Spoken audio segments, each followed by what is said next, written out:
Everyone, Donald Trump is expected to sign some executive orders momentarily and probably answer some questions, maybe give us some insight not only into the executive orders, but also into tariffs. We just heard through the Financial Times just about 20 minutes ago that Donald Trump is planning to exempt some auto parts from the fentanyl tariffs against China. Those are not going to be all of the tariffs, obviously, against China, but at least some of them. So it looks like there's somewhat of a reprieve coming, at least, again, to some extent for auto parts, which is good for insurance companies and also used autos, mind you. Then we're also going to be looking at some potential exemptions for auto manufacturers on other parts, TBD, what, as well as steel and aluminum tariff exemptions. So all of these things announced just within the last 20 or so minutes here. Now waiting for the Trump White House to sign their executive orders and give us some insights. Obviously, it seems like on the daily here that we're kind of unwinding tariffs over and over and over again, which is good. I mean, don't get me wrong. Like, it's a good thing. We don't want any more tariffs. So we want all the tariffs to go away. Ideally, we get rid of all the tariffs and we go back to an environment where we can actually build relationships with other countries and grow our trade and grow our economies. I think these tariffs are ultimately just demand destroying until they get removed. So we'll see what happens.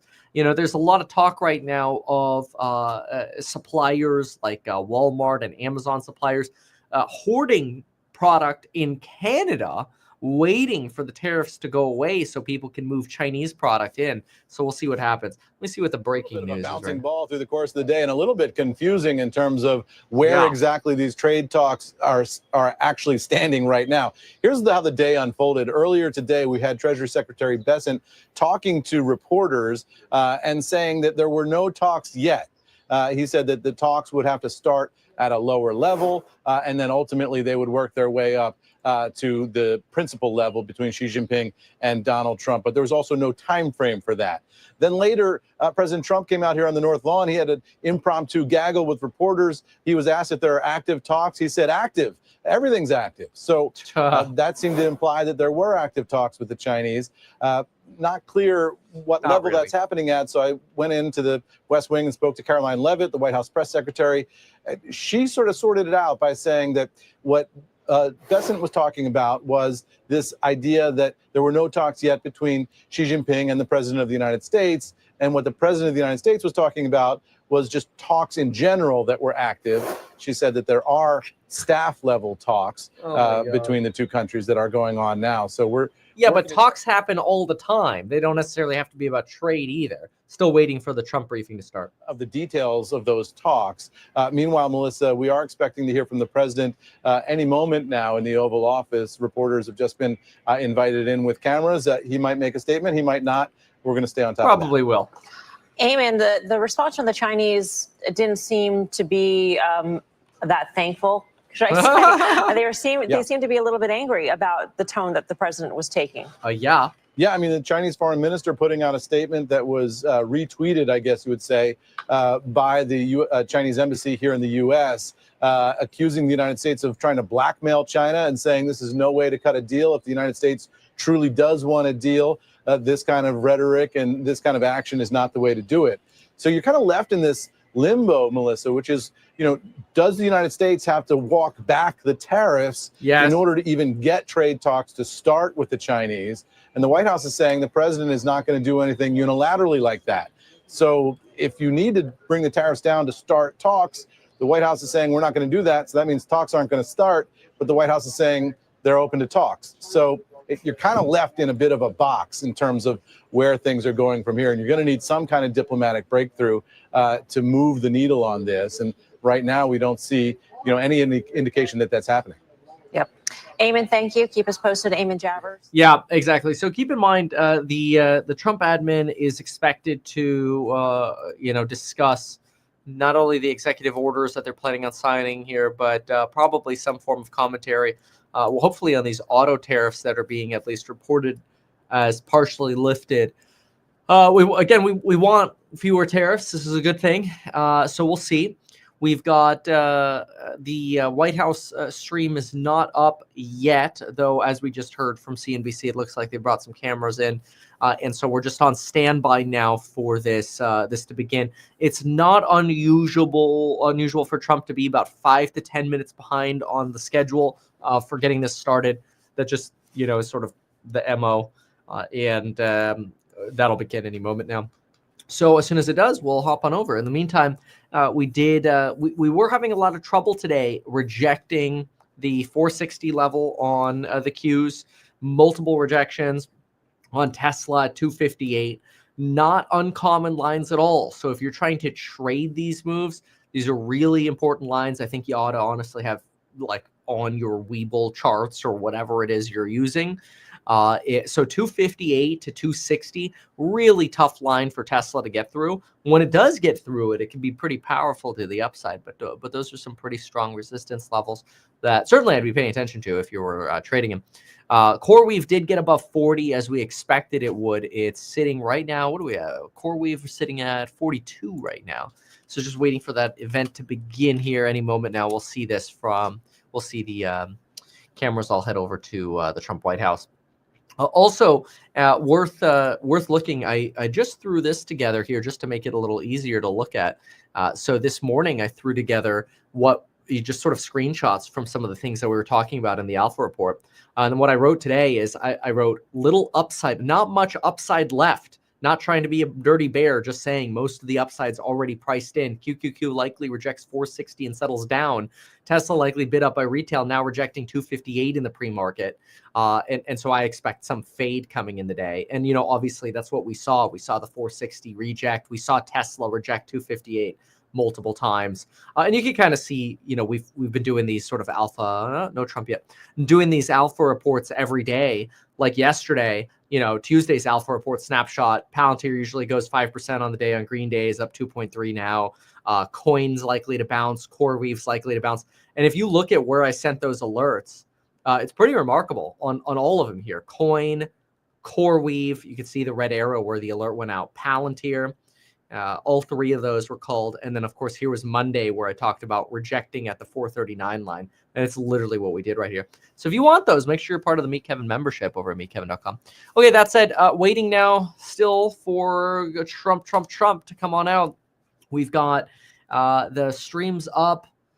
Apparently, again, reporters being called in. And we're expecting Trump to sign some executive orders on education, as well as provide some color on the auto exclusions for, auto tariff exclusions. So we'll see.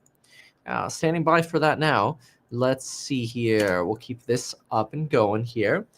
So far, it seems to be that anytime the market is somewhere around 5,000 to 5,400, like we mentioned earlier, the Trump put sets in. But over that, Trump actually tends to get a little bit more aggressive. And so I find it interesting, and I will be very curious to see how aggressive Trump is in whatever discussion we get in just a moment here when this begins. Again, expecting this to begin here. Should have begun 8 minutes ago, but usually 5 to 10 minutes late. So maybe within the next 2 minutes we'll start here. But it's very common for when the S&P 500 is above the 54 level for us to see some aggressiveness from Trump. Calling China a scam or a ripoff, blasting the European Union wouldn't be surprising. So we'll see. Brent oil right now at $66, WTI at 62. Still, pretty dang low levels, but above what would be deemed fully recessionarily priced. Probably be closer to the $40 range to fully price in a recession. Certainly the bond market doesn't seem to be pricing in a recession at all. And spreads loosening a little bit, flattening a little bit is the better way to put it, down from 0.6 yesterday to just 0.52. So still within that shock territory after the movement over the last 24 hours here, and some of that walking back of tariffs against China potentially. It'll be fascinating to see. Again, waiting now for Trump. We've got White House stream ready to go, and we know this is scheduled to begin at 2, so I'll just give it a few more minutes here. Sure, they'll be live. In the meantime, let's see here. What else do we have? What do we have? Well. Bonds. Let's see here. Some drama apparently between Besant and Musk earlier. Potential shouting match last Friday between the two. It's kind of interesting and also pours some cold water on the idea that Musk might be able to help us predict when the end of the tariff warfare will be. Seems like he's getting a little bit of a squeeze there from Besant, who's pretty pro-tariff, at least tariff negotiation. So we'll see. All right. Let's see. Tariffs on, tariffs. Yeah, exactly. It's like wax on, wax off. Exactly. So, okay, while we look for this, yeah, I guess I could pull out some of the earnings here and see what we've got. So let's see here. Let's see. Okay, so ServiceNow, which has been falling for quite a bit, they've been falling pretty hard since January, down from about $1,100 a share at the peak. Now popping, actually as much as 9% right now. Looks like ServiceNow is forecasting Q2 subscription sales at the top of estimates. It's pretty good. ServiceNow Q1 revenue beat, adjusted EPS beats. May as well go through this as we wait for Trump. And the forecast, tiny little beat on Q2. Tiny little beat. And of course, call options surged right before. No insider trading possible, right? Okay. So, yeah, it's almost at $900. It's $891 now. Then, let's see here. Come on, Oval Office and Mr. Trump. Let us see what you have for us. In case you haven't heard yet, the news on the pause for the auto tariffs while we wait for Trump to likely announce it here. The auto tariff exemptions are that Trump is expected to announce exemptions for car parts from China, from the fentanyl tariffs. However, other tariffs would still remain, which would be other 25% tariffs. It's so complicated how many layers of tariffs you have on China right now. Trump to exempt car makers from some other tariffs, and Trump to exempt steel and aluminum from tariffs. FT was reporting that.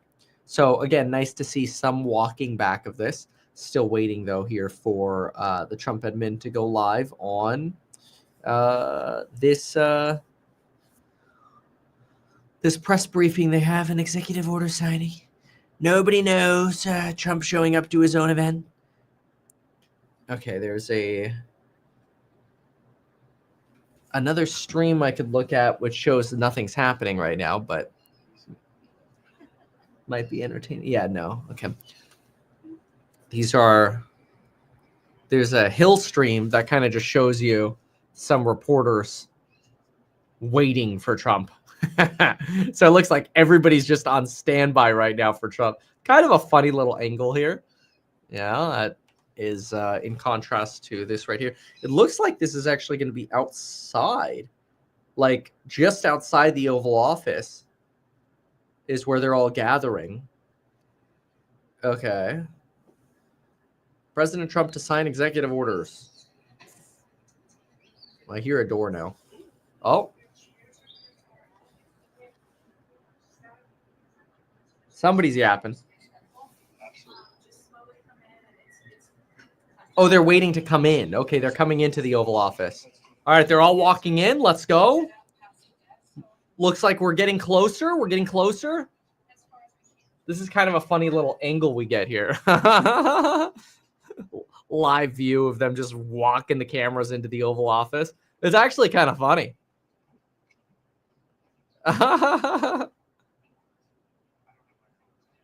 This is kind of a funny angle. And it's kind of cool.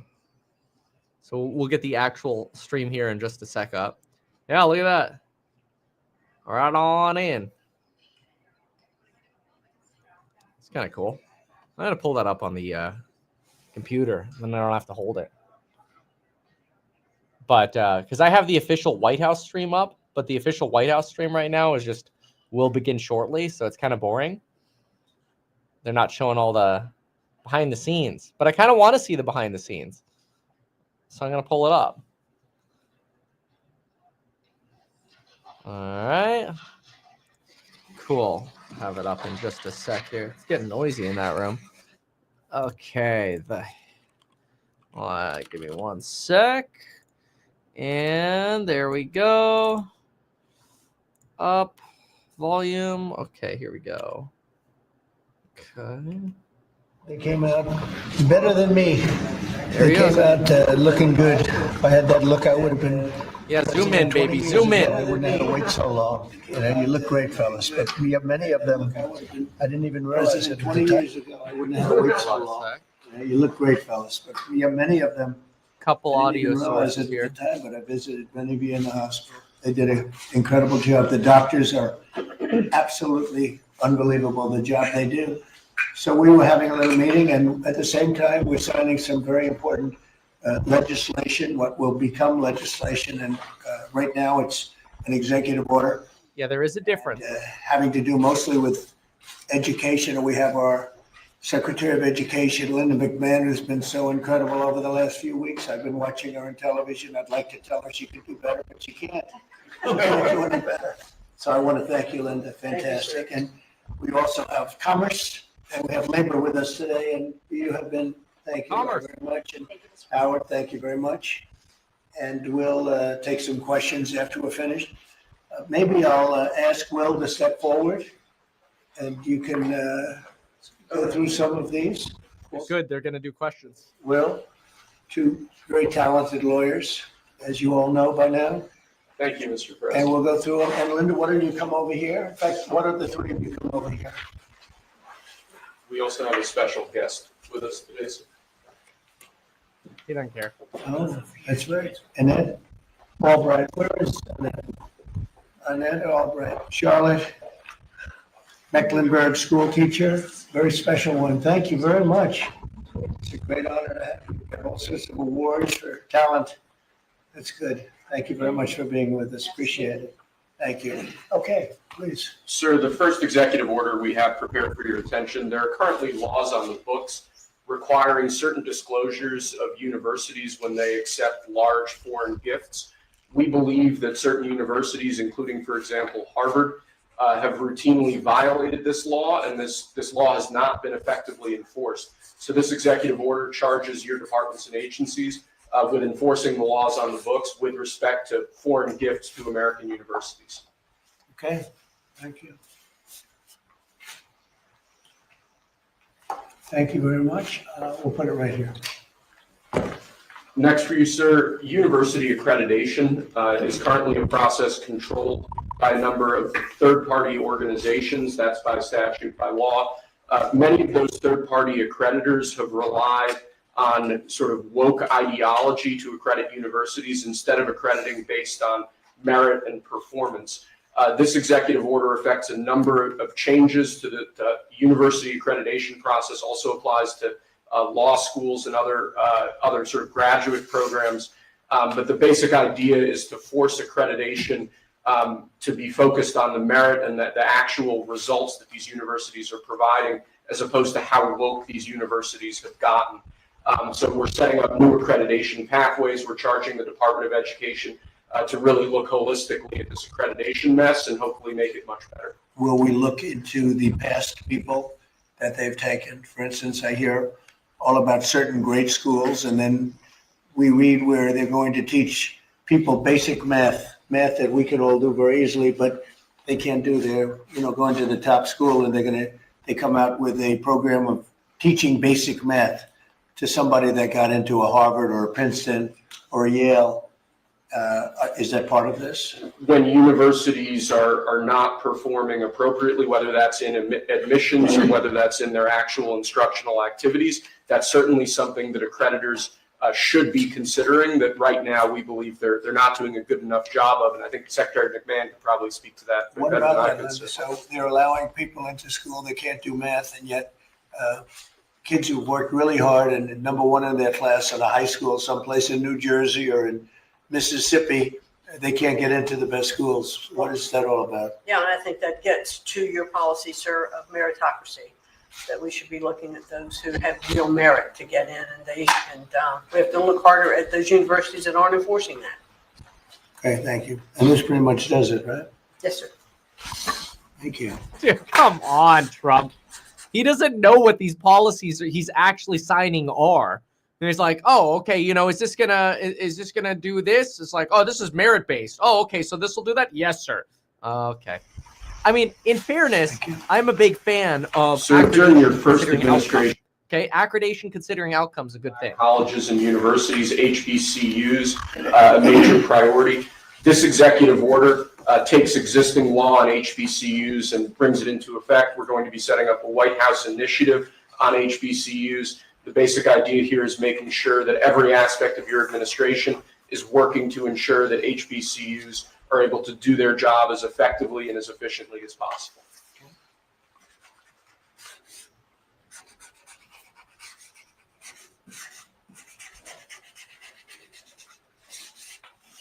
Okay.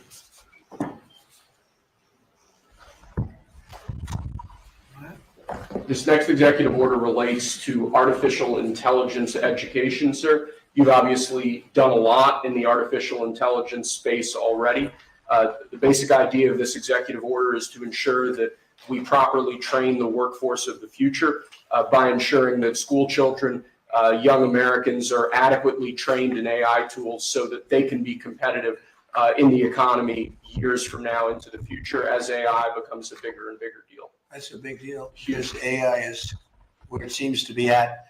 We have literally trillions of dollars being invested in AI. And somebody today, a very smart person, said that AI is the way to the future. I don't know if that's right or not, but certainly very smart people are investing in it heavily.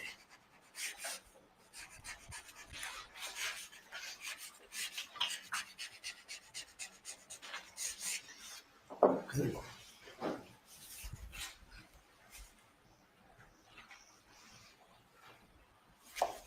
Okay.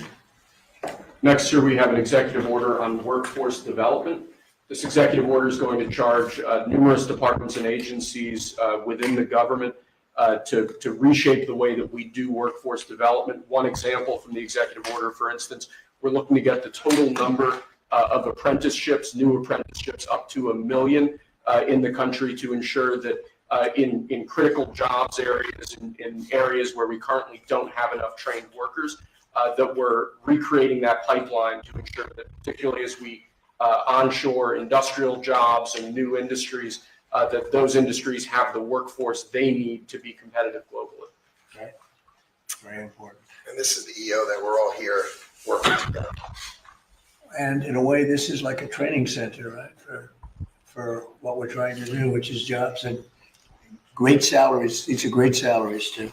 Right, it's exactly. So all those factories that you're bringing in because of your trade policy, we're going to train people in trade craft, bring back trade craft to America so that Lutnick tells Trump exactly what he wants to hear. jobs, and we're going to train them, and we're going to remake the American dream for all these people. We're working together. Okay. Right, Lori? Absolutely. This plays right into America at Work Tour, which I have kicked off. We will work with our state partners and work with our businesses to see exactly who they need in that workforce. And we will skill and upskill these apprentices so they can get right to work and get in the field and build back this economy for exactly living the American dream.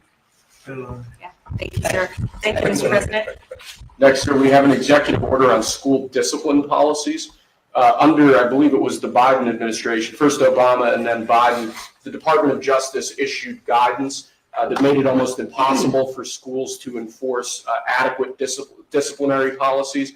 This created issues in the classroom for teachers and students alike. Basically, they focused on CRT and sort of diversity ideology instead of actually just enforcing the rules in classrooms to ensure a safe learning environment. This executive order revokes that prior guidance and puts us back in a place where hopefully the Department of Education can focus on education and teachers can focus on teaching in a safe environment. And this was important for you, Linda, as I understand it. Yeah, absolutely, because it gives teachers the authority now to have discipline in their classroom and discipline the person who is being disruptive. We took that away.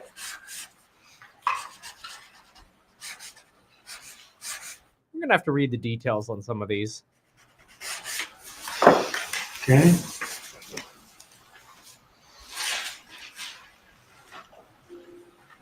Thanks. You, Linda, you should hold that. Lastly, sir, we have an executive order on disparate impact theory. This is a theory that underlies a lot of the modern DEI and CRT-driven diversity culture. The basic idea here is instructing your departments and agencies to no longer rely on disparate impact theory as they're regulating, as they're issuing guidance, as they're making rules. We want to focus on results. We want to focus on actual fairness. We want to focus on merit, not things like disparate impact theory and the whole sort of diversity, equity, and inclusion cult. It's getting out of that, huh? Yes, sir. After being in that jungle for a long time.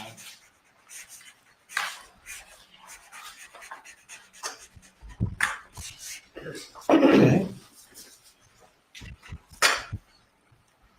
Thank I you. like how we can't really see the text. Very good job. Thank Thank you, you sir. very much. Appreciate You signed for late. Would you like to introduce again Annette, and perhaps Annette wants to say something? You want to do questions? Do the questions. Annette is right here. Yes, Annette. Yes, please come over. Would you like to have some comments to make? I know you're a former Charlotte Mecklenburg school teacher. I'm a North Carolina girl, so it's Yes, nice to Newburgh. be here. Yes, from Yes. Newburgh. Yes. Thank you so much for having me. Thank you so much. I'm so honored to be here. This has been an 8-year journey for me to raise awareness to the violence that's in public schools and the critical need to address violence in public schools. Again, been doing it 8 years because most administrations like to keep the violence hidden. We have 3 students that should be here with us today. We have Austin McCalf, I'm sorry if I say his name wrong, Serenity Baker, and Nazir Taylor from Charlotte, North Carolina, who was shot in the back as he was getting off of a school bus because they thought he was a part of a big brawl that happened inside a public high school. So this is very important and critical legislation that we have to keep our educators safe, we have to keep our students safe, and public schools have to be safe environments. So I think, like I said, I've done this journey alone, I've been on it, but I have a whole team behind me now. I spoke at the RNC and I told millions that Donald Trump and his administration was going to make schools great again, and I feel that we're on the right path, and I'm just honored to be here. Thank you.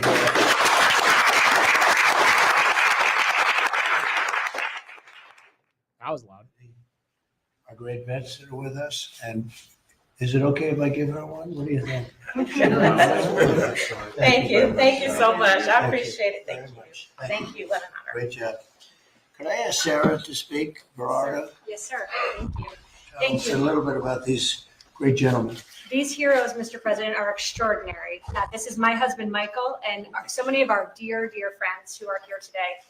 Many of them have met you, sir, in your first administration in the hospital, many times at Walter Reed. Right? And they've had long recoveries. Tomorrow, for my husband, marks 15 years since he was wounded in Afghanistan. Wow. And on that day, about 6 years ago, he had his 120th surgery post-Afghanistan. wow. And you came to see him at Walter Reed and so many others. And we saw great reform in the VA, same-day access to prosthetics, mental health care, and we know that that is back. We're going to, these gentlemen were saying, Alex here earlier was saying, in the last few years when he's gone to get a wheelchair, the VA has asked him, this gentleman, they've asked him to prove that he still has his injuries, as though maybe his limbs would grow back. And they unfortunately did not. Yes, and we've seen that many times. And so we're excited for you bringing back the VA accountability, Mission Act, community care, that were the hallmark of your first term. And we're so excited, sir, to be here. We're honored to be here. And thank you for all you do for our nation's heroes. Thank you. Who's that picture on there? That is Joe Biden, and it says, "Let's go, Brandon." All right, that's pretty funny. Who's that picture? That's great. I told him he wasn't allowed to ask you to sign it. That's very good. That's very good. Well, thank you all very much. Would you like to say anything, fellas? Q&A should be coming soon. A lot of good people watching that believe in you. They happen to be the media, but they believe very much in you like I do. Anybody? Mr. President, we're very happy with the energy that this administration is bringing, and it's an administration that does what it promises, and so we're behind you. We believe in you, and I think we all love you. We got to speak for everybody. Thank you very much. And I'm going to get you a better hat. Say it, better hat. That's a good one. That was the original. It was. That means he was there. I've been right? wearing it before it was cool. That's right. That's an early one. We'll save that one though, right? Yes, Mr. President. Thank you. Anybody? Please. I'd like to say, oh, go ahead. I was just going to say thank you for loving America, sir. Thank you very Thank you much. so much. Very nice. Thank you very much. True. Thank you. Sir Bennett just spoke, saved Michael Broder's life. And of course, he goes immediately to say thank you, as he was the one that saved Michael Broder, put him in the helicopter, and got him off the combat zone. Wow. So selflessness of these men is unspeakable. Thank you. That's great. See you. Yeah, he's alive because of that man right here.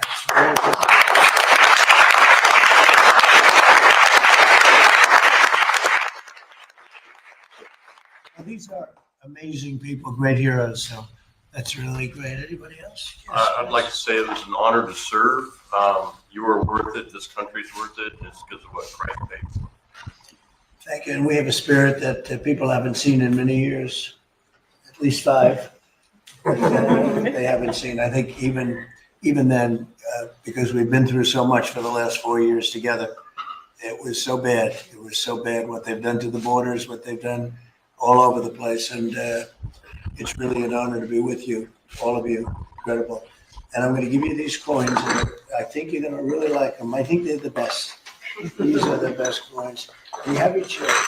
So we're waiting for the Q&A section here in just a moment while they do this sort of like coin distribution. We'll see what ends up happening. We'll recap the EOs really quick on executive orders for school accreditation and other items. But yeah, we'll cover any kind of tariff news, obviously, in just a moment, which I expect will come up in the Q&A. And keep in mind, the non-accredited round for HouseHack is open, househack.com. And we have a Meet Kevin app now if you want some easier access to some of the stuff we offer. There's some exclusive things in there just for course members, but it's actually a pretty cool app. It's on the Apple App Store if you want to try it. The Meet Kevin app, the Android version is pending.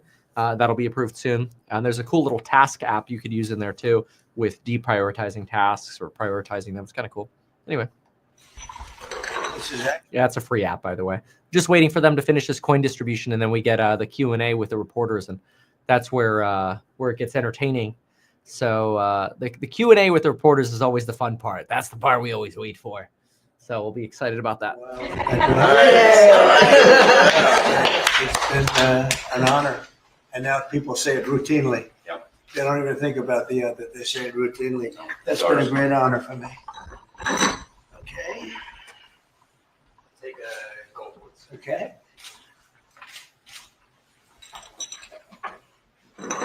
Almost even. I think gold is an edge. I would love a gold one.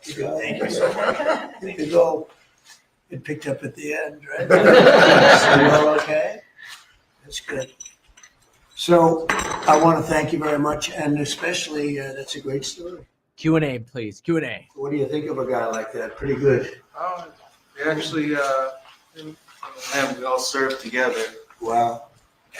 And Jared over there. And Jared. So you guys, I forgot. so you guys got hit, huh? Pretty good.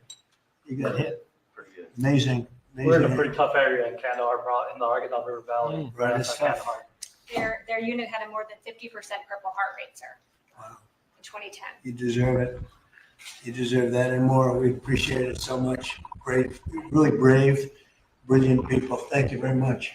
Do you have any questions of the Yeah, they do. of the guys here? I want to say thank you to the China. veterans who are here. Thank you so much China. for defending us. And then Ask I wanted about to China. ask you, Mr. President, because you said you want to bring the tariffs on China down soon. Yeah. How soon do you want to bring the tariffs on Chinese goods Well, down? it depends on them. We have a situation where we have a very, very great place. It's called the United States of America, and it's been ripped off for years and years. These people know it. We talked about it before you came in.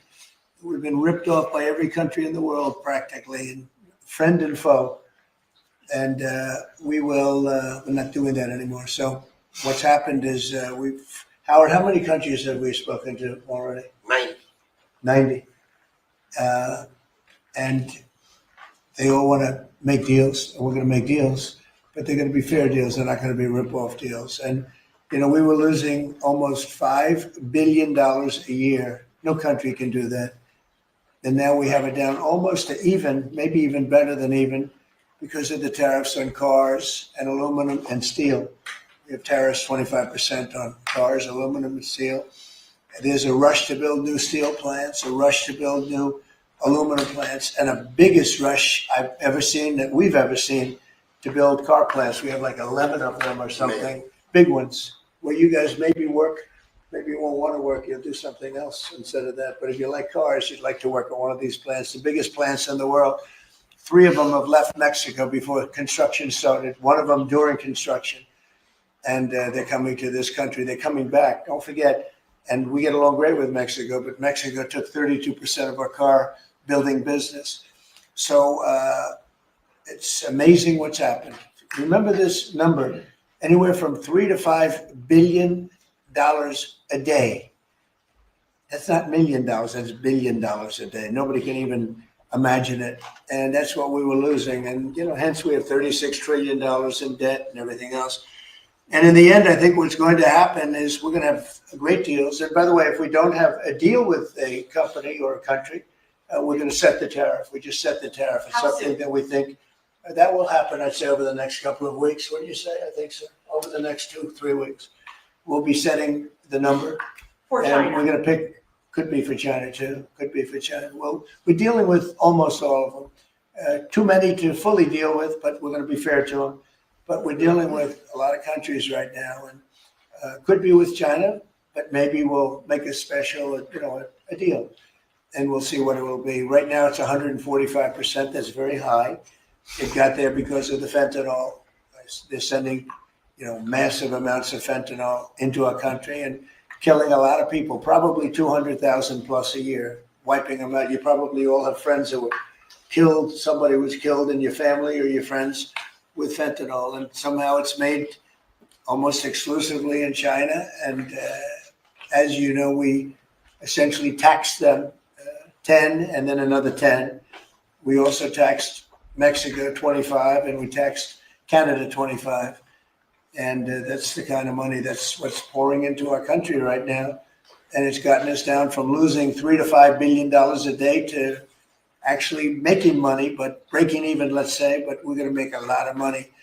And that money is going to be used to reduce taxes. We're going to get big tax breaks. We're going to, there was a time, I said it this morning, I think some of you were there. There was a time from 1870 to 1913, it's a long time ago, we were an all tariff nation. Foreign nations paid taxes. They paid money to us in the form of tariffs. And that was when we were the wealthiest. We were the wealthiest proportionately that we ever were. And they formed committees in 1887 in particular, but they formed committees to determine what we should do with all the money. We had so much money. That's when we had a military 40 times smaller, no Social Security, no Medicare. So we got to be careful on that. Different causes, and you haven't seen that too much anymore, although we give plenty away, but now we shouldn't be giving it away. We have to take care of ourselves first, right? But we were very wealthy, and proportionately the wealthiest we ever were. We built the Panama Canal. Jimmy Carter gave that away for $1, by the way. One of the most profitable things ever built, the Panama Canal. We gave it away for $1 to Panama. Why? I don't know. Nobody knows, but that's what we had. We had people like that sitting behind this desk, and that shouldn't have happened. Panama Canal, it was the most expensive thing ever built by our country in history. I'm talking relative dollars. We've never built anything so expensive. I think it was the equivalent of $1.7 billion. And we've never built anything like that. We built a lot of things, but never so expensive. Then we started building other things. We had a lot of money to do it, all based on foreign countries coming in and paying us tariffs. And we're doing that again. And I think we're going to make so much that we're going to be able to reduce taxes in this country by a lot. And we're also going to treat those countries very fairly. But if we don't make a deal, which is possible, we're going to just set the price. Because you remember, they have to come in, they want to come in here, and they want to do business with the United States. So we want to set a fair price, and we'll do that. We're going to be very fair, but we'll set a fair price, and then they can make a determination as to whether or not they want to do business with the United States. And I think most of them will. And I think we're going to treat them very fairly. Were you worried about what the 145% tariffs were doing to small businesses here in the U.S.? Is that why you're bringing it down? No, I haven't brought it down. haven't brought it, still 145. I haven't But you brought said it in the down. next I few said it's a weeks. high tariff. It is a high tariff, but I haven't brought it down. It basically means China's not doing any business with us, essentially, because it's a very high number. So when you add that to the price of a product, it's, you know, a lot of those products aren't going to sell. But China's not doing any business. They were doing $1.1 trillion. Think of that, $1.1 trillion. You know what that is? And it was just very unfair to us. And we were doing very little, relatively very little with them. It was a one-sided, very one-sided. But we get along. I get along very well with President Xi. I hope we can make a deal. Otherwise, we'll set a price, and hopefully they'll come here and they'll contribute. And if they don't, that's okay. So on your trip to Rome, there's a lot of leaders attending the Pope's funeral who also said they'd like to meet with you while you're there. Do you have any meetings set up? Or are you Yes, I do. I have a lot of meetings set up. I don't know if I can do it. Do you want to help me out, fellas? I got a lot of meetings. I got every leader in the world, which tells you that we have a good product. It's called the United States of America, and it's great. And these people know about it better than anybody in this room. But we have a great place, and it should be a lot greater. And that's what we're going to do. We're going to make it greater than ever before. It's very simple. Who are you going to be meeting with, President Zelensky? Well, I have a lot of meetings set up. Yeah. And are you bringing anyone with you in the U.S. delegation to the funeral, like Secretary Rubio or a former president? We have a couple of people coming. We'll announce it probably this evening or tomorrow. First Lady's going, and some people are coming with me from staff. But we'll have a number of people going. It's going to be, I'm sure it's going to be a beautiful ceremony. So I had one on Ukraine, but I wanted to ask you one about veterans since they are here today, and thank you for your service and sacrifice. I wanted to ask you about the cuts that have been made, including with the VA. Can you assure that veterans like these men here, those that have been suffering from mental health issues or burn pits, for example, will be taken care of even very with much the cuts? so. In fact, they will tell you it's been better with me than any president in history. We had a 92% approval rating, which is unheard of, up 50 points from the previous administration in my first 4 years. And we're doing better now. And in fact, now they have something to call in doctor stuff where it's really become, modernized and great, where you don't have to go and travel sometimes long distances to get to a clinic or get to the VA. And I just heard this morning, I was listening to Doug Collins, who's the secretary, who was being interviewed, and the numbers are incredible. The approval ratings are the highest I've never heard numbers like this. It's better than the first 4 years. So no, there's no group of people more important than the people in this room. And I'm not talking about the media. I'm talking about these people right here. There's no group, and they're going to be taken really well care of. It's very important to me. And on the war in Ukraine, are you going to be meeting with President Zelensky? He's asked to meet with you this weekend. Will you be meeting with him this weekend? I don't know that he's going to the funeral or not, but I just hope he gets this thing solved, because we're losing about, think of this, 5,000. I was saying 2,500, and everyone was telling me that's low. 5,000 soldiers are being killed every week, approximately. Think of that. Every week, 5,000 soldiers. But let's say from 3,000 to 5,000 are being killed. They're Russian and Ukrainian. They're not Americans, but they're Russian, but they're people. And they're humans. They're human beings. They have families. They wave goodbye to their son, and then they get a call that the son's no longer there. It's a vicious war. And if I can help solve it, we're not losing our soldiers, but we're losing soldiers, a lot of people. And if I can solve it because of a certain ability, that would be great. And if it doesn't happen, I will say that I think Russia is ready. And a lot of people said Russia wanted to go for the whole thing.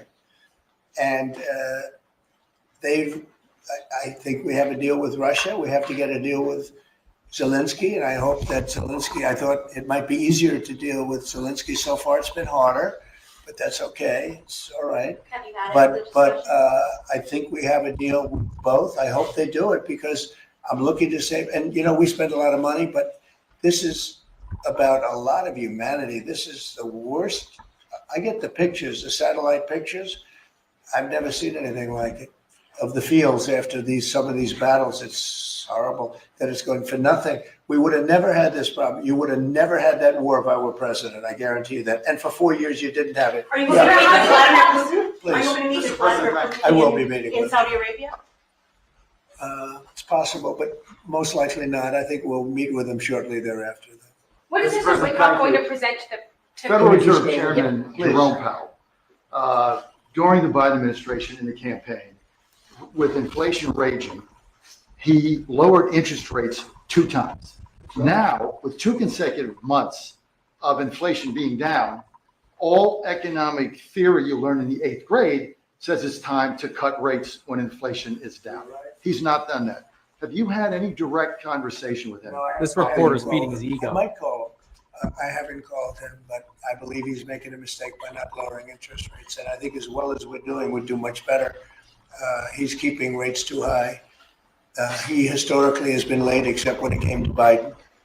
He was recommended by a certain person that I'm not particularly happy with, but he will hopefully do the right thing. The right thing is to lower interest rates. So we'll see what happens. I think we're sitting on something that's going to be very good with all the tariff money starting to come in.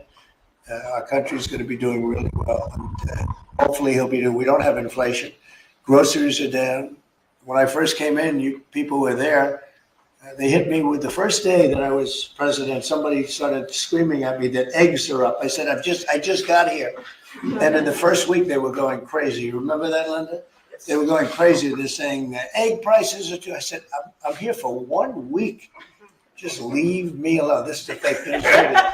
And I said, what can I tell you? But Brooke Rollins, our Secretary of Agriculture, and a group working with her have done an amazing job. And egg prices have gone down 87%.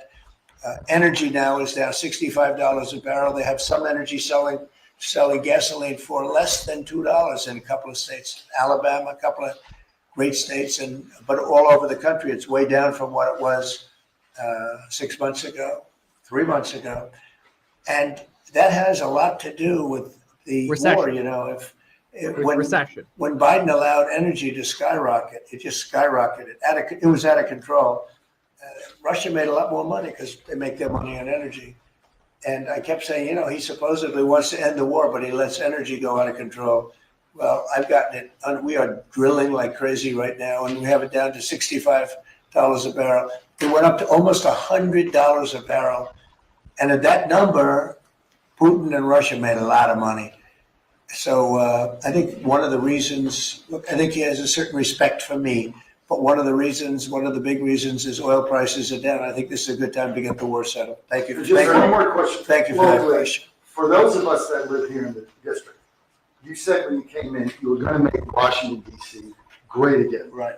One of the issues we've got right now is we understand there might be an imminent deal between the owner of the Washington football team, whatever you want to call them now, Commanders, and locally in getting the Redskins back to D.C. and RFK Stadium. That's on federal property. Right. Are you going to be involved in that negotiation? Yeah. And would one of the stipulations be they change their name back to that Redskins? Oh, I see. Well, that's a little bit, nobody's asked me that one. Look, I think when the Indian population is a great part of this country, a great heritage. And we were talking about Massapequa, Long Island, the Chiefs, they call themselves the Chiefs. Well, the Kansas City Chiefs, they're not changing their name. A great team, great people, great owners, great coach and quarterback. I love the quarterback, like his girlfriend too. His wife, his wife is great. She's been a big fan. His quarterback's mother is incredible. I like that team. They're called the Chiefs. And frankly, I see nothing wrong with it. They call them the Warriors, and not that team, but a lot of other teams, and all of these Indian surnames and different names. And I'm saying that I think that's a positive thing. And when you go back to Indians, they poll this. They don't know why these names are being taken off. They're trying to. I think it's degrading to the Indian population, and it's a great population, and they like when they're called by various names. Now, Washington, the Redskins, perhaps that's a little bit different, but I can tell you that I spoke to people of Indian heritage that love that name and they love that team. And I think it's I think it's a superior name to what they have right now. And it had heritage behind it. It had something special. But a lot of the names having to do with, different places, not just Indians, but I think they changed the name of the Cleveland Indians. Why would you take the name Indians off the Cleveland Indians? And now it's called the Cleveland something else. Guardians. Right? Guardians. It just doesn't make sense to me. So, we're about bringing common sense back to this country. And it may be popular or unpopular what I'm saying, and I've just said to you, he's a nice guy. He got a lot out of me on this one, but I think most people agree with me. I think it really is demeaning to Indians. But to change the name of the Cleveland Indians, as an example, to the Cleveland Guardians is not the same, and I'm sure it has an impact on the team. Sir, thank you, sir. Elon Musk said he'll be stepping back from his work with Doge a little bit and only be dedicating maybe a day or two a week to it. How long would you like to see that continue, and how involved would you like to see him continue to be after? Well, first of all, I can't speak more highly about any individual. He's an incredible guy. He's a brilliant guy. He's a wonderful person. I've seen him with his family. I've seen him with a lot of his children. He's got a lot of children. He treats them good. He loves his children. But he's a brilliant guy, and he was a tremendous help, both in the campaign and in what he's done with Doge. And, we're talking about almost $200 billion and rising fast, because many of the things that we were looking at are now being found out to be fact. It's terrible. I mean, the fraud, the waste, the abuse, everything that's happened is just terrible. So, I also know that he was treated very unfairly by I guess you'd call it the public, by some of the public, not by all of it. So he makes an incredible car, everything he does is good. But they took it out on Tesla. And I just thought it was so unfair because he's trying to help the country. But he has helped the country. I also want him to make sure that he's going to be in great shape. And I know he is. I mean, he's going to do great. He loves the country. He didn't need to do this. He did it.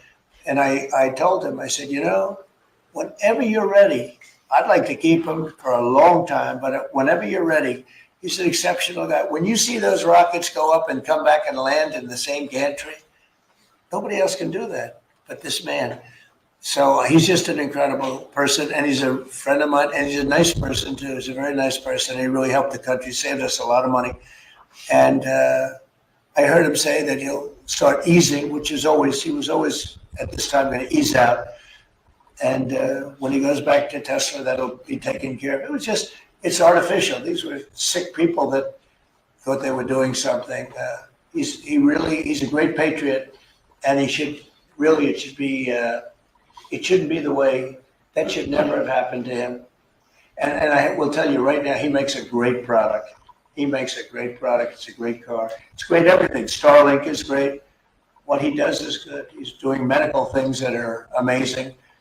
And we have to, at some point, let him go and do that. And we expected to be doing it about this time. But I'll talk to Elon about it. Thank you for the question. So, second question. Canada has an election coming up. How would you have a prediction for that, and what do you think the results will be? With respect to Canada? With the negotiations? Oh, I don't want to predict other nations' elections. It's tough enough doing this one. Look, I love the Canadian people. I like Canada, but it's costing us $200 billion a year to support Canada. $200 billion. And I say, why are we doing that? You know what? We can make our own cars.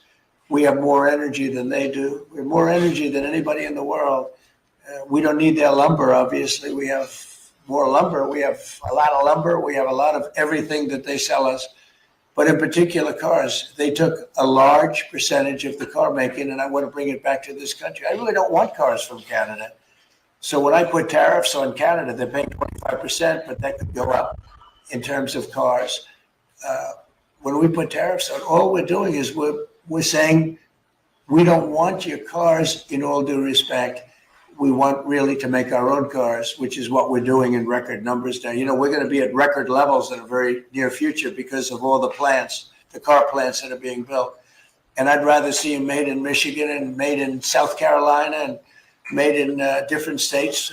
Tennessee, we have a lot of great car making states, and we have some that aren't car making yet, but they will soon be car making states. And that's what I want to see for our country. At the same time, I want to help Canada.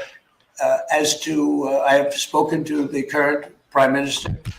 He was very, very nice, I will say. Very nice. We had a couple of very nice conversations, very good. But I don't think it's appropriate for me to get involved in their election. Mr. President, if I may, this deal that you have with Russia, does it include recognizing Russia's sovereignty over Crimea? Well, everything is good.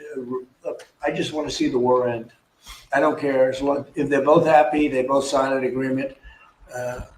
I have no favorites. I don't want to have any favorites. I want to have a deal done. I want to save the lives. Now, with that being said, we're spending hundreds of billions of dollars through Biden.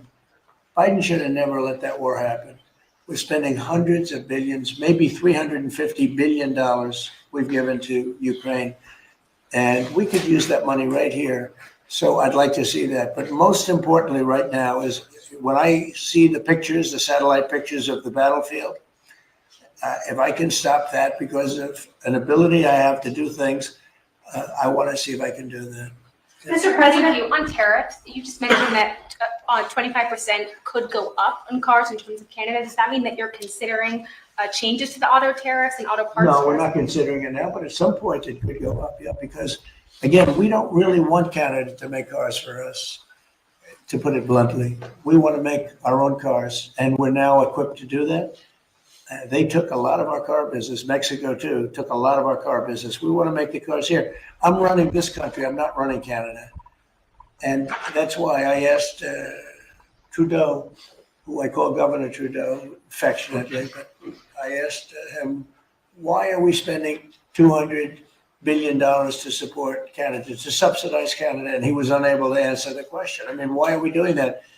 And I have to be honest, as a state, it works great. As a nation, considering the fact that most of the nation, 95% of Canada, what they do is they buy from us and they sell to us. They sell to us.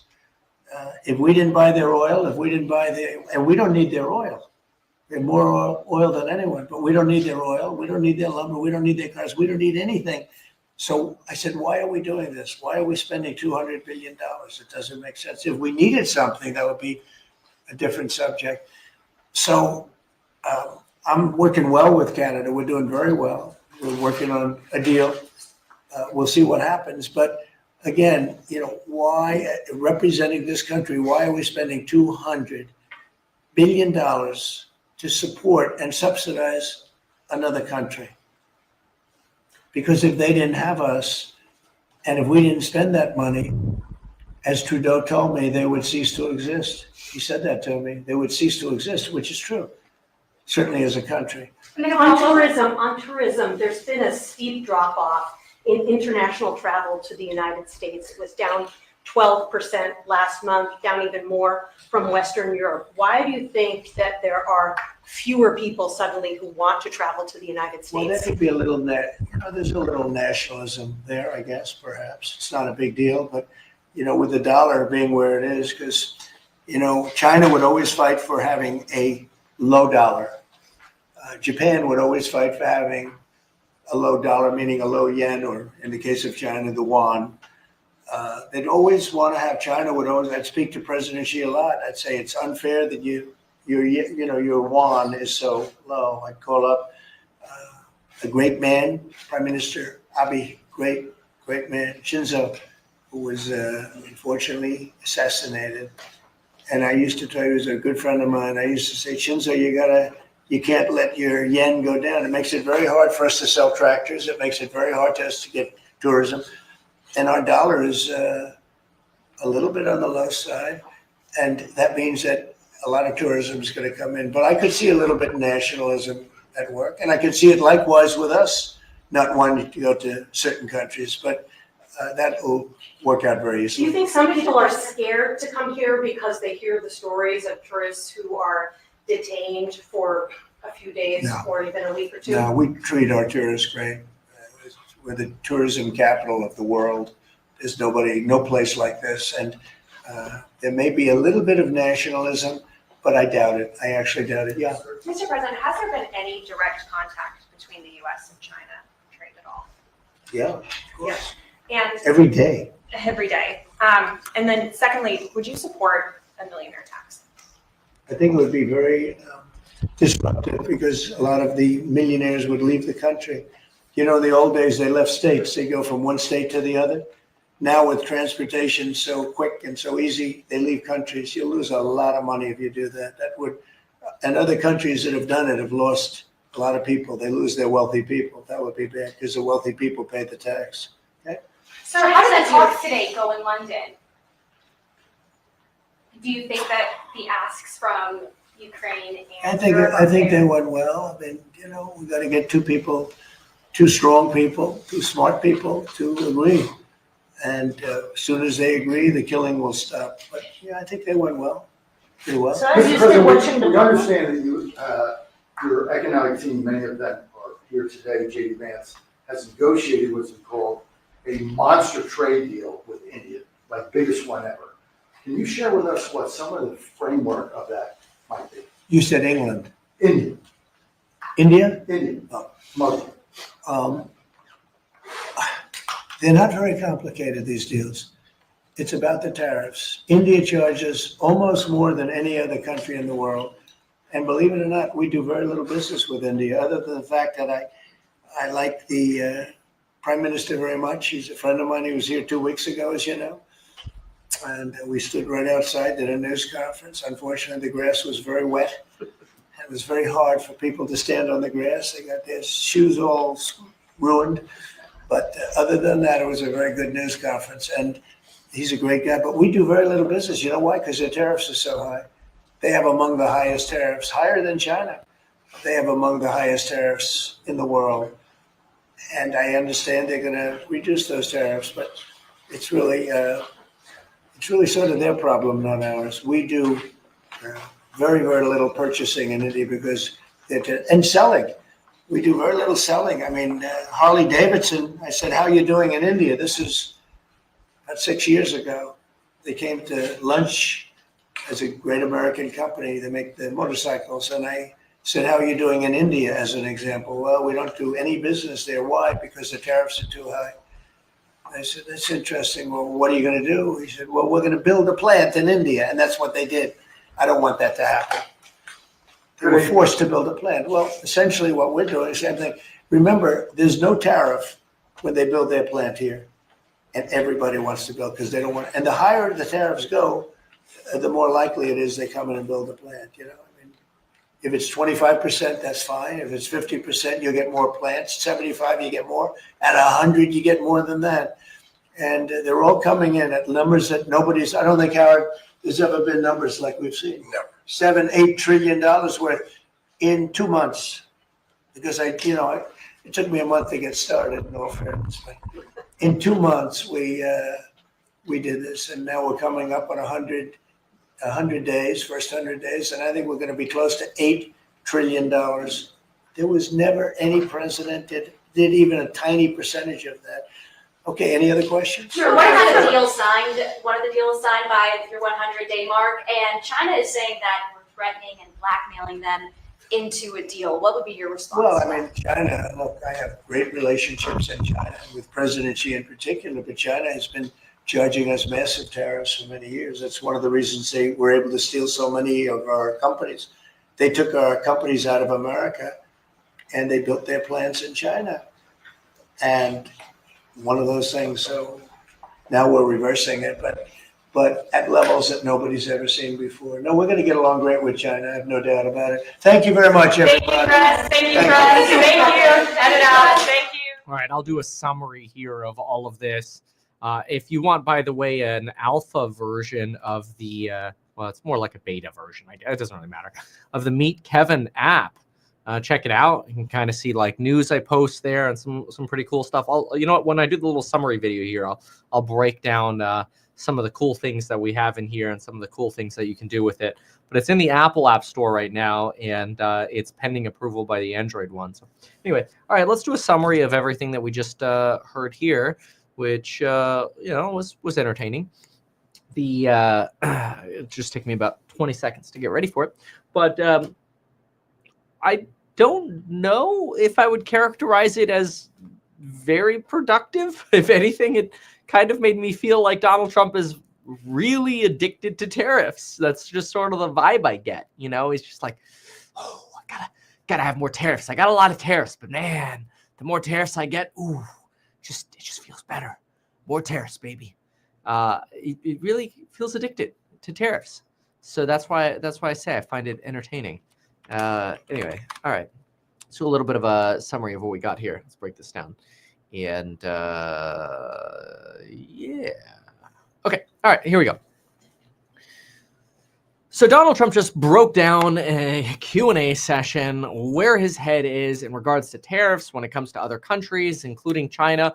We didn't hear what was reported by the Financial Times, which is that Trump is expected to exempt car parts from China from fentanyl tariffs, which means car parts would be exempt from some tariffs, but not all of them. Trump might exempt steel and aluminum from tariffs, as well as some other car makers like GM could benefit from some other exemptions.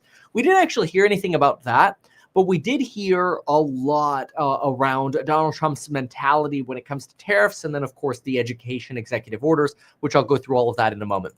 So Donald Trump, of course, as usual, talks about China ripping us off. This is very typical. And then when he's asked about, well, are we talking to China? Donald Trump says, of course, we talk every single day. But I kind of think what he's being asked from reporters is, do you talk to China about tariff negotiations every day? But unfortunately, the reporters don't think to ask that. So I think when Trump says, yeah, of course, we talk to China every day, every country is talking to pretty much every country every single day. We have embassies in the other countries. So yeah, you could, without lying, say we talk to China every single day. But that doesn't necessarily mean we're talking about tariffs every single day. Now, Donald Trump and Lutnick say we've spoken to 90 countries so far. They all want to make deals, says Trump. He says, we were losing $3 to $5 billion a day, kind of implying that we're making that now. But remember, the Customs and Border Protection report that we got about a week ago indicated that in about a 12-day span, we only really received about $500 million in collections. And obviously, the economy is likely to have lost substantially more than that. We'll see. I mean, we've seen the turmoil of markets. But Donald Trump gives us a little bit of a roadmap for if we don't end up making deals with countries, he's just going to assign deals. Now, I thought this was really interesting because it's not something that we've really heard before. So he says over the next 2 to 3 weeks, if we don't make a deal with a certain country, we will just assign a tariff rate, and then they can decide whether or not to do business with us. This is, of course, where Donald Trump kind of goes down the rabbit hole again of like, we used to be an all-tariff nation, and we gave away the Panama Canal. And I mean, you should know, obviously, when we used to be an all-tariff nation, we had a 40x smaller military. We had no Social Security, no Medicare, no federal funding for education or roads or hospitals.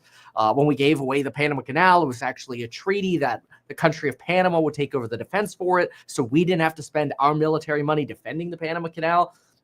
So like obviously context is useful, but we don't have to go down all that rabbit hole. What is more interesting is talking about the new stuff. And Donald Trump seems very convinced in sort of like wanting tariffs. I actually, after today's meeting, I don't know that tariffs are ever going to go away in full under the Trump administration. Now, I am confident that in 2029, under a new administration, all the tariffs are going to go away. Like it's going to be the first thing that gets torn up. But Donald Trump literally ended his press conference, and there's a lot to talk about here, what they talked about. So I'm kind of jumping around a little bit just to keep a logical flow here. But what Donald Trump ended with is this idea of, if we charge 25% in tariffs, we have a certain amount of factories that come here. But if we charge 50, we get more factories. If we charge 75, we get more factories. If we charge 100%, we get more factories. He really actually seems convinced that by having tariff-destroying taxes or, economy-destroying tariffs, on our trading partners, which are integrating our trading partners amongst each other and against us, he really believes that companies are going to want to build in America. And while some people will say they're going to build in America, and look, in fairness, Enphase, for example, Enphase Solar, they have contract manufacturers that manufacture in America. But there's a reason for that, and I'll tell you that reason in a moment. But he really believes that tariffs are the reason why we'll manufacture in America, and that companies are willing to make that investment, even though we're probably just going to return right back to free trade, either when Donald Trump flip-flops or when a new administration comes in, which means it doesn't really make sense to invest in American manufacturing, right? But then you have to think like, okay, but wait a minute, Kevin, you just said Enphase makes microinverters in the United States. Yes. First of all, Enphase does not manufacture. They hire companies. In fact, during the live stream that I was doing, the power has finally come back on, but I actually didn't have any power. And I was running off my solar panels with Enphase microinverters and the battery. Not an ad. I wish it was, but it's not an ad. It was kind of cool. But, I'm a big fan of it. But one of the reasons Enphase manufactures now in the United States, when they used to manufacture in Romania, was actually because of the Inflation Reduction Act, which, don't get me wrong, the Inflation Reduction Act was definitely something that causes inflation. Okay, it's nonsense. Like over time, maybe in a decade, it'll lower inflation. But when you stimulate the way the Biden administration was, you definitely contribute to inflation. Okay, in the near term, you cause inflation. It's an economic fact. So Enphase moved their microinverter manufacturing from Romania to the United States through contract manufacturing because the Inflation Reduction Act was paying them like a 20 or 30% credit for every microinverter they manufactured. They sell a microinverter for $90, or $180 depending on the size or whatever. They were getting like $30 credits towards some of these microinverters through the Inflation Reduction Act. So it was actually, if you want manufacturing in America, you have to stimulate in addition to maybe tariffs, right? But just punishing is a hard move to do. You usually have to stimulate to offset. That's why Taiwan Semi is manufacturing through the CHIPS Act in Phoenix.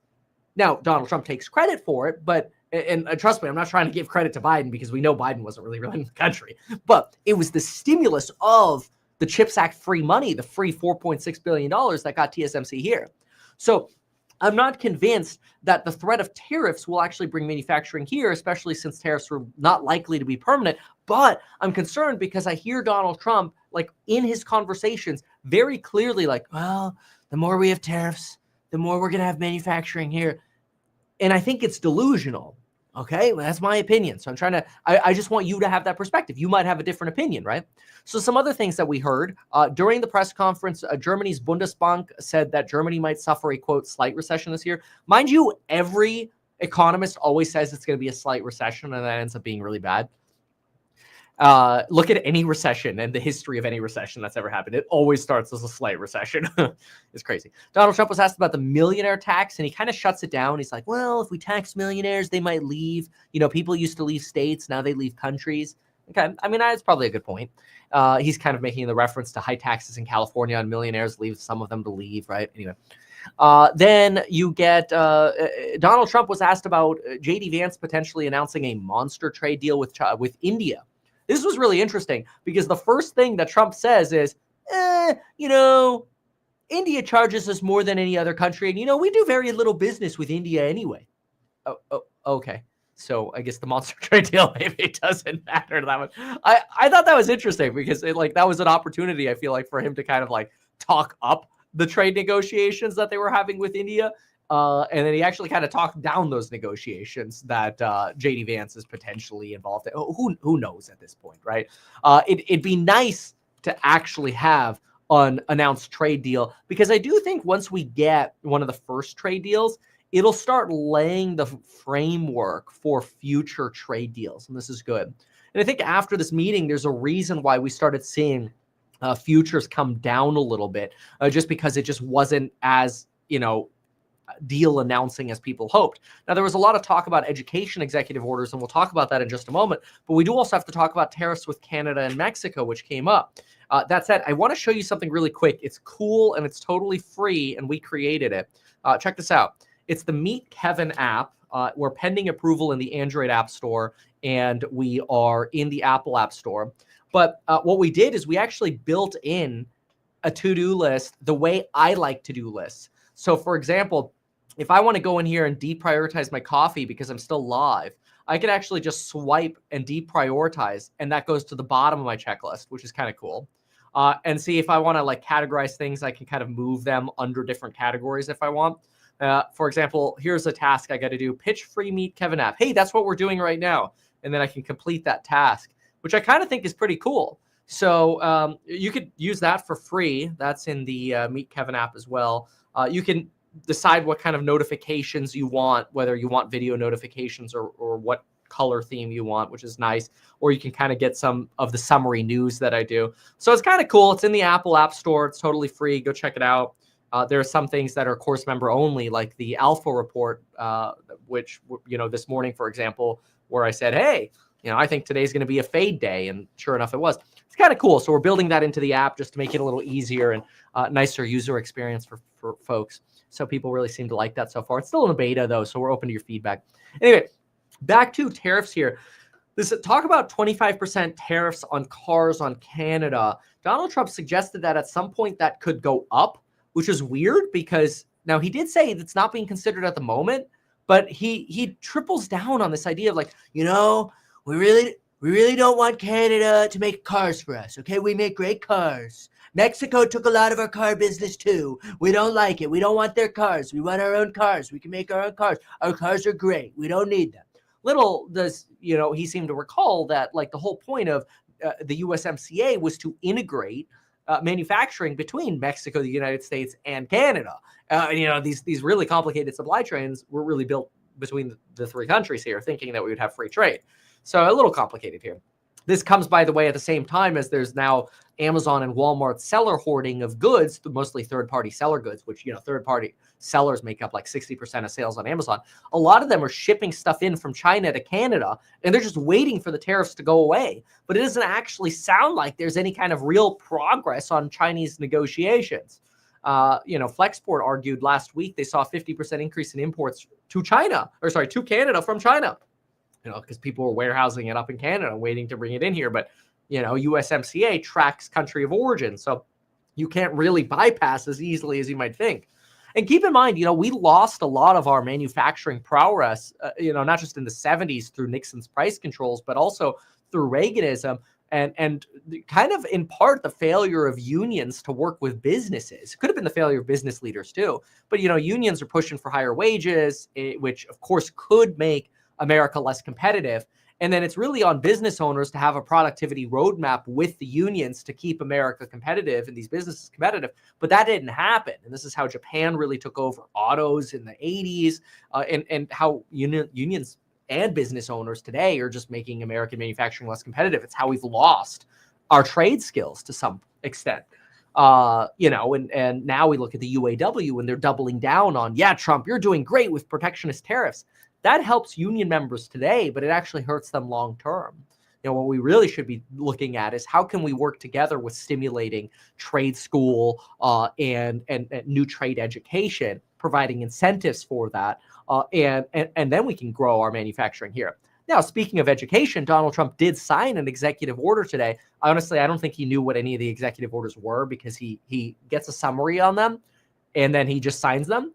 And one of the points where we realized he doesn't know what any of these executive orders are, maybe that's just how he does business. He trusts his team. He picks his team. So maybe that's just the way it is.